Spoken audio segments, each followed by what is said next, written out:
Hi friends, welcome to my channel. ఎలా ఉన్నారండి? నేనైతే చాలా బాగున్నాను.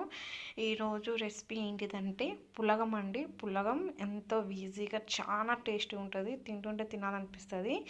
దీంట్లోకి పప్పుల చట్నీ చేశానండి, చాలా బాగుంటుంది. ఫస్ట్ పెసరపప్పు అండి. పెసరపప్పు దూరగా వేయించుకోవాలి, ఆయిల్ ఏం వేయకుండా దూరగా వేయించుకొని నేను 1 అవర్ ముందే రైస్ నానబెట్టానండి. ఆ రైస్లోకి ఇవి వేయించినవి వేసేసుకోవాలి. తర్వాత ఇంకొక ప్యాన్ పెట్టుకోవాలండి. ఆయిల్ వేసుకొని ఆయిల్ హీట్ అయ్యాక బిర్యానీ ఆకు, షాజీరా, చెక్క, లవంగాలు వేసుకొని మిర్చి కొన్ని ఎక్కువ వేసుకోవాలండి, టేస్టీగా ఉంటుంది. మిర్చి, ఆనియన్స్ వేయించుకొని బాగా బ్రౌన్ కలర్లో వచ్చేలాగా వేయించుకోవాలండి. త్వరగా వేగాలంటే కొంచెం సాల్ట్ వేసుకోండి. నేనైతే ఇప్పుడు సాల్ట్ ఏమి వేయలేదండి, కొంచెం ఇప్పుడు నాకు వేస్తా. ఇప్పుడు కొంచెం కోల్గా వచ్చింది కదండి, ఇప్పుడు అల్లం కొంచెం సాల్ట్ వేసుకొని అన్నంలోకి సరిపోయేంత దీంట్లోనే సాల్ట్ వేసేసుకోవాలండి. ఇంకా చట్నీలో కొంచెం తక్కువ వేసుకుంటే సరిపోద్ది.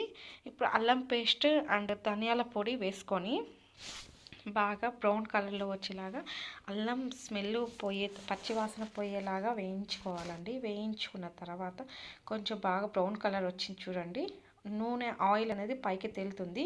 అప్పుడు తేలుతున్నప్పుడు కొంచెం కొత్తిమీర వేసుకోవాలండి. నా కాడ కొత్తిమీర కొంచెం ఉంది, కొంచెం వేసేసాను. బాగా మగ్గనివ్వాలి కొత్తిమీర మగ్గిన తర్వాత స్టవ్ ఆఫ్ చేసుకొని రైస్ కుక్కర్లో మనం రైస్ అండ్ పప్పు నానబెట్టుకున్నాం కదండి, ఆ దాంట్లోకి ఈ మిక్సర్ వేసేయాలండి. వేసేసుకొని ఒక పెద్ద నిమ్మకాయ కట్ చేసి రసం వేసేసుకోవాలండి. పెద్ద నిమ్మకాయ సరిపోతే చాలా బాగుంటుందండి. కొంచెం పలావ్ తిన్నట్టే ఉంటుంది కానీ బాగుంటుంది. ఇంకా అంతే అండి, రైస్ కుక్కర్ ఆన్ చేసుకోవాలండి. చూడండి ఎలా వచ్చిందో. ప్లీజ్ లైక్ చేయండి, షేర్ చేయండి. ఇట్లాంటి వంటలు ఇంకా చాలా ఈజీగా చేసుకోవడానికి బాగుంటుంది. సబ్స్క్రైబ్ చేసుకోండి. అంతేనండి వీడియో. బ్యాచిలర్స్ కూడా చాలా ఈజీగా చేసుకోవచ్చు రైస్ కుక్కర్లో. చాలా బాగా వచ్చింది. Bye bye, thank you.